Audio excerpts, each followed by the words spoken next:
Sebelumnya, Assalamualaikum warahmatullahi wabarakatuh. Bapak Ibu, di sini saya akan menyampaikan berbagi praktik baik yang sudah saya lakukan di kelas 7 dan kelas 8. Untuk Bapak Ibu semuanya kita berbagi dulu.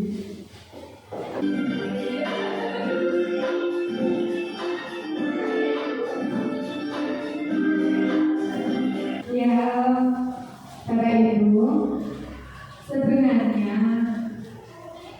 7 jurus berkali-kali.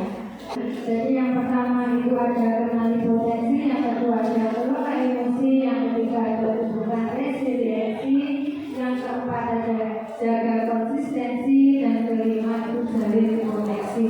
Dan yang keenam dan ketujuh ya adalah kolaborasi dan penanganan situasi. Untuk implementasi yang saya lakukan itu ada dua, yaitu yang pertama di UCL pertama itu jurus 1 kenali potensi. Kenapa saya mengambil di jurus 1 kenali potensi? Itu alasannya untuk membantu peserta didik mengenali menggali potensi yang ada pada dirinya melalui tes gaya belajar dan kecerdasan majemuk, sehingga peserta didik dapat belajar dan mengikuti kegiatan sesuai dengan potensi dan kemampuan yang mereka miliki. Nah, untuk jurus yang kedua yang saya implementasikan kepada murid itu ada jurus keempat tentang jaga konsistensi. Kenapa saya memilih itu? Karena untuk membantu peserta didik menumbuhkan disiplin positif dengan menumbuhkan motivasi dari dalam dirinya melalui kebiasaan berkesadaran. Nah, ini Bapak Ibu implementasi jurus 1 kenali potensi yang saya laksanakan untuk aktivitas. Jadi untuk yang pertama aktivitasnya itu anak-anak mengerjakan tes gaya belajar dan kecerdasan majemuk melalui Aku Pintar. Ini refleksinya kemarin itu anak-anak mengirimkan hasil. Nah, ini ada hasilnya, misalnya itu ini Aku Pintar yang naturalistik ini termasuk yang di kecerdasan majemuk itu ada ukurannya di bawahnya. Terus ini yang konseptual. Konseptual itu kemampuan yang terpendam gitu.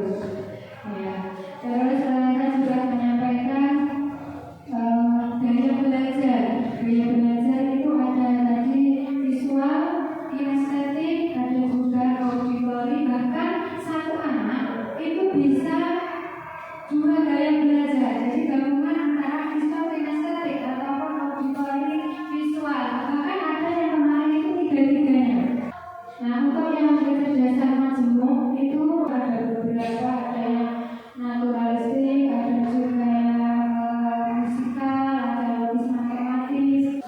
Nah, ini Bapak Ibu hasil kerja peserta didik mereka menuliskan tentang cita-cita mereka yang mereka kaitkan dengan hasil tes gaya belajar. Nah, ini kemarin ini untuk lampiran saya ya, ini untuk daftar hadir UCL 1 saya.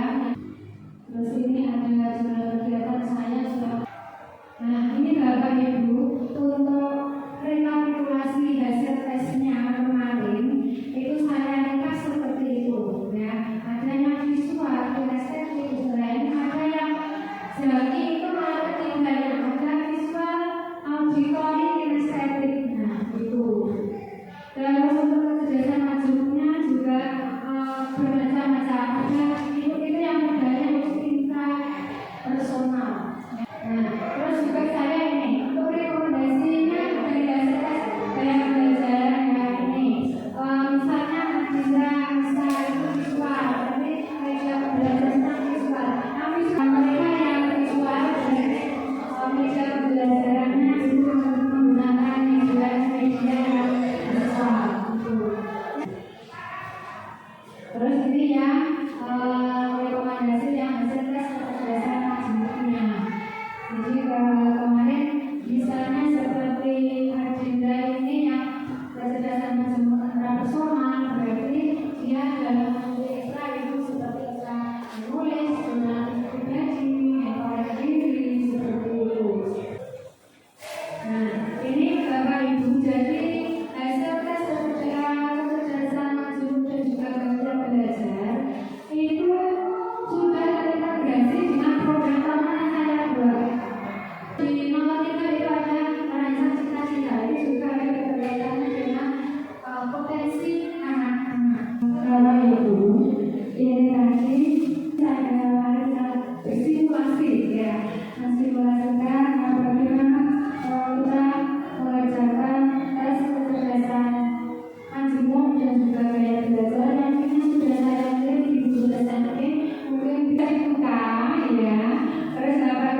juga bisa mencobanya, mencobanya mudah-mudahan hasilnya. Nah, Bapak Ibu, ini untuk yang jurus kedua yang saya laksanakan itu tentang jaga konsistensi. Sesuatu yang dipaksakan itu tidak enak, tapi sesuatu yang dilakukan dengan sukarela itu terasa lebih nyaman. Bagaimana menumbuhkan kebiasaan positif dengan menggunakan 4 unsur? 4 unsur itu ada buat petunjuk jadi jelas, yang kedua jadi menarik, yang ketiga jadi mudah, dan yang keempat itu keadilan yang memuaskan. Nah, yang berikutnya itu adalah tentang bagaimana cara menghilangkan kebiasaan yang negatif. Juga tentang menggunakan 4 unsur. Ternyata dibalik Bapak Ibu, tadi yang tadi buat petunjuk jadi jelas. Ternyata kalau nanti menghilangkan kebiasaan negatif itu petunjuknya juga tidak terlihat. Terus yang kedua jadi mudah menarik, yang keempat itu jadi sulit, dan yang ketiga jadi sulit, dan yang keempat itu penyesalan. Dampaknya apa ketika kalian melakukan itu? Nah, ini hasil diskusi bersama membuka kebiasaan positif dengan 4 unsur yang menghilangkan kebiasaan negatif dengan 4 unsur. Ini daftar hadirnya peserta pada kelas 8 jurnal kegiatan saya melaksanakan implementasi di jurus 4 jaga konsistensi.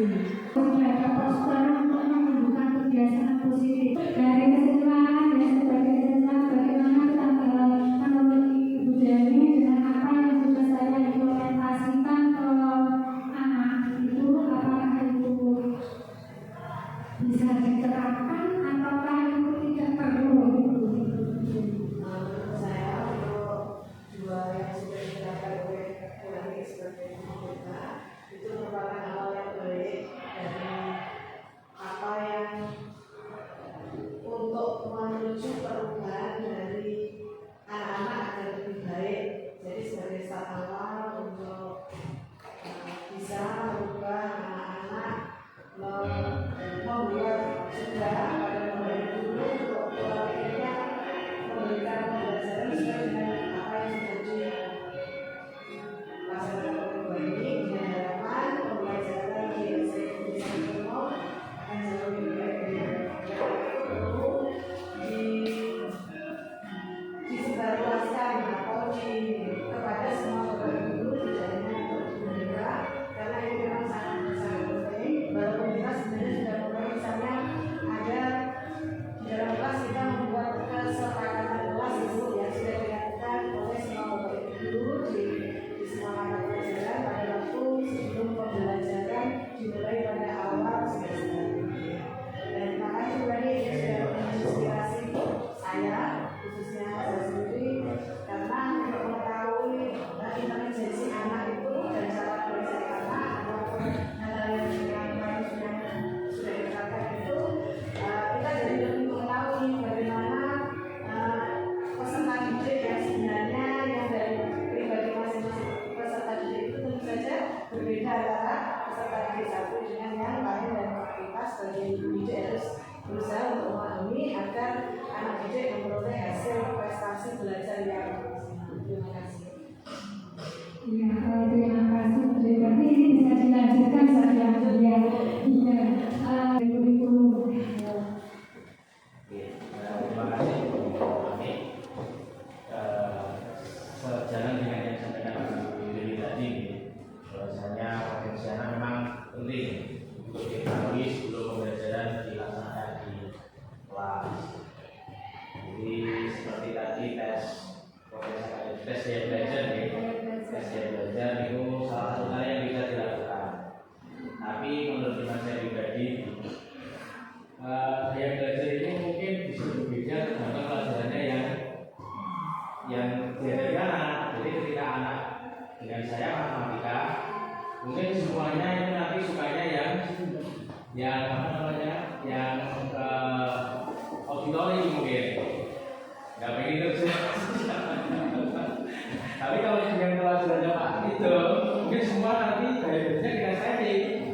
Nah jadi mungkin ini PR kita bersama mungkin untuk mencari formulasi yang mungkin memang agak berat kalau dibuat satu untuk semua jalan kayaknya susah deh. Jadi mungkin meskipun nanti Bu Ani itu punya seperti yang biasanya di share itu bahwasanya anak ini potensinya cenderungnya ini, tapi mungkin Bapak Ibu guru nanti masing-masing mungkin bisa cross check lagi karena terkadang itu di mapel itu memberikan dampak khusus ke daya belajar yang akan yang disukai anak.